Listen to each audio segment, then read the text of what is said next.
So, Yeah. following on from what you said, where we finished off, you got back to home. Right. Do I remember you saying in your notes or in a conversation that we had that certain things weren't quite truthful from the government at the time? Is that something you can talk about? Yes, but I'll have to talk slowly as I think through my mind what my response could be. The answer is that yes, I mean there were things that said were, I don't know whether untruthful is the right word, but they were certainly not correct.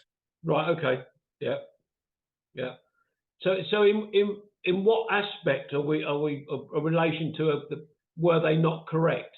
Because at the time, as you probably know, there were lots of things coming out in the media. As general public, we didn't know what the truth was or anything that was going on there. Well, I mean, the reality is that I believe that one of the government announcements was that we had made contact with the ship, or knew that she was there only hours before, which is nonsense. We knew that she was there days before and had reported the same back to the government, including the direction in which the ship was heading, which was certainly not what I would view as a threat.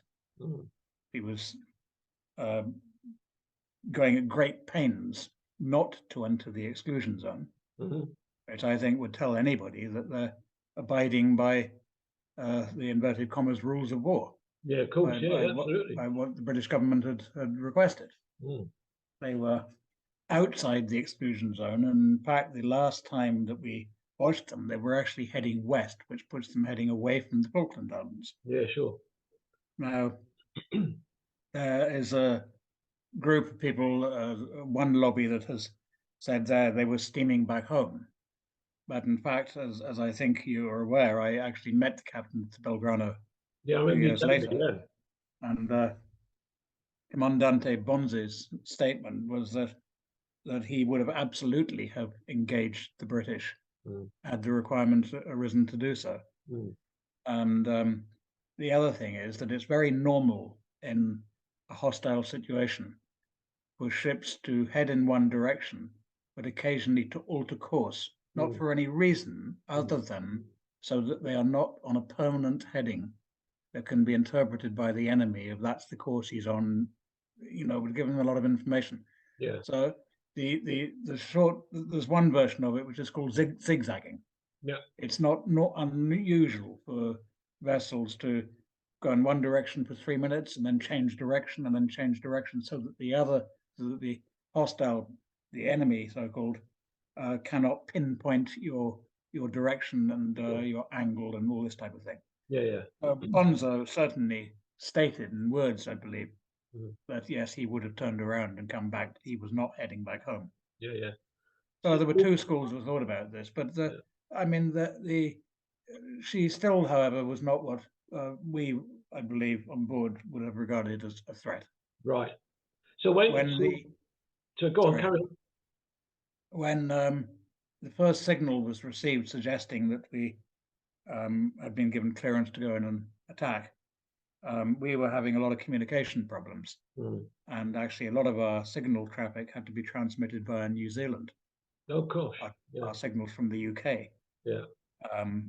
Because we were having shortwave issues, and some of the signals would come in garbled. So we had to ask them to repeat the signal more than once, and on this occasion, I think it was 3 times. Wow. We had to ask them. And I think that those are the two things that really spring to mind. Yeah. The other thing is, which I suppose actually is rather important, is that the Belgrano was an extremely old ship. She was pre-Second World War, I think laid down in about 1937. Which, even in 1982, I mean, she was damn old. Yeah. She had carried no missiles. She had archaic guns, and most important of all, she had no sonar. She had no means of knowing what lay underwater. She was that badly equipped. Very, very vulnerable, really, then.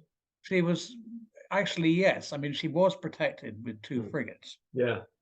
Which did have Exocet launchers. Whether or not the Exocets were actually working is a matter of dispute, though. My understanding is that they probably weren't. Right. Okay.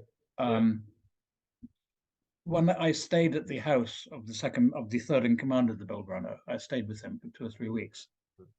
And when I asked him also about the Exocet, he burst out laughing and said the ship's carpenter made tubes and carriers that looked like they were missile launchers, and bolted them to the upper deck so that the enemy might think that they did have missiles. I mean, it's funny.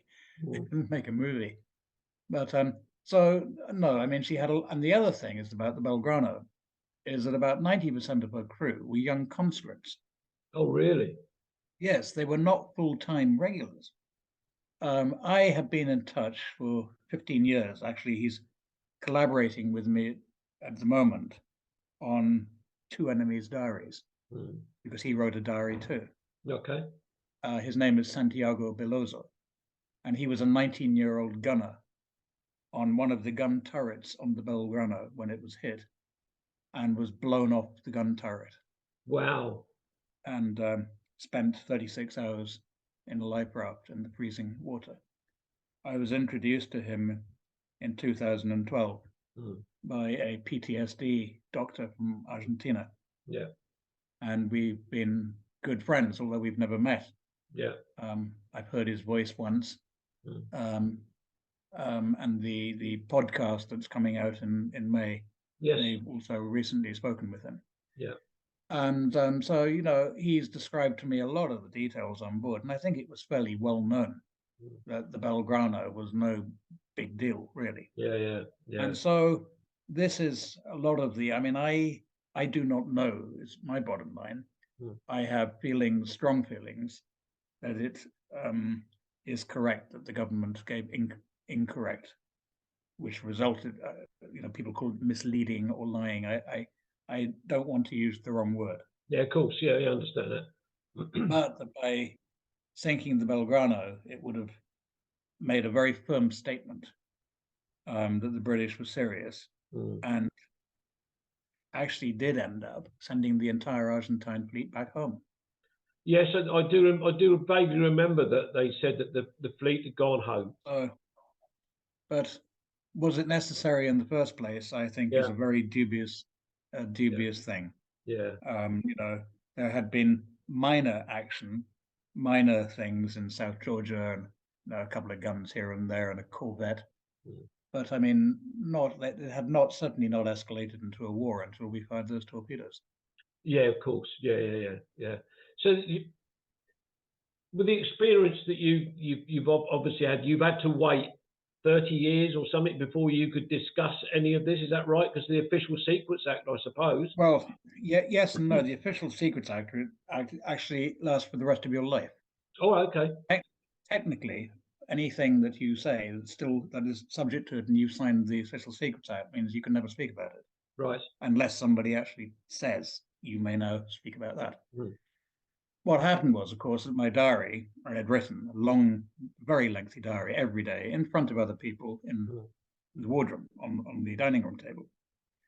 And a friend of mine on board, whose father was I don't know whether I can't remember if I told you this, but he was a well-known London publisher. Yeah. And he had leaked my diary. He'd taken it back to show his father. I wanted to write a book. And it had been leaked.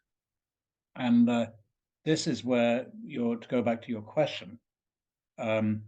I had inadvertently been put in the position where my diary, which did contain classified information, which I would never have published, was leaked to the public. Yeah. In fact, as far back as well before the 30-year release. Yeah. I shouldn't say it with a smile, I suppose, but these days I do say it with a smile. A lot of the stuff went out into the public, and this was what the government had a very big problem with. In 1912, after 30 years, a lot of information was released. Some of it surprising, and this is one of the reasons that Stuart Preble had to wait until that year in order to publish the book Secrets of the Conqueror. This year, last year, has also been amazing as the 40th year, because a considerable number of additional documents have been released. In fact, I have them all, which some of them have astounded me. Apart from copies of letters that I wrote to the government and Mrs. Thatcher in 1983 on my office typewriter. We didn't have computers then. My little manual typewriter in St. Lucia. And things like this, responses, chats about me between the Prime Minister and the director of this and the prosecutor of that and all of this shit. So it has been a hell of an amazing experience. As I say, after the 40 years especially, some of the documents, I mean, I'm still rereading them, saying that can't be. Yes, right. Yeah. But yes, I mean, and I think that this is one of the reasons, of the interest for what's happening in May, for the podcast at the London Review of Books, is that a lot of the information does, again, to go back to your original question, suggest that there had been not correct information disseminated to the British public. Or I'll put it in brackets. I'll put it in non-recorded brackets. Oh yes, they were fucking lying like shit. That's the bottom line. Well, look, Seth, I think that's a good point to end this. Okay. I really appreciate your time. I appreciate your, you talking to me, your honesty about your experiences. And clearly, we can all see from your reactions a little while ago, when you start talking about a very difficult time in your life, we saw the raw emotion that you still feel to this day, 40 years later. I think everybody does. Who's involved in that. So Seth, look, thank you very much indeed. Okay, Kevin. As you know, I've spoken to Richard, and I've come to an agreement. I won't release these videos. You told me that, right? Okay, great. Okay. Well, take care, Kevin. It's been nice to meet you. Stay in touch. Absolutely, that I definitely will do, Seth. You take care of yourself, my friend. Bye bye. Bye bye. Bye bye.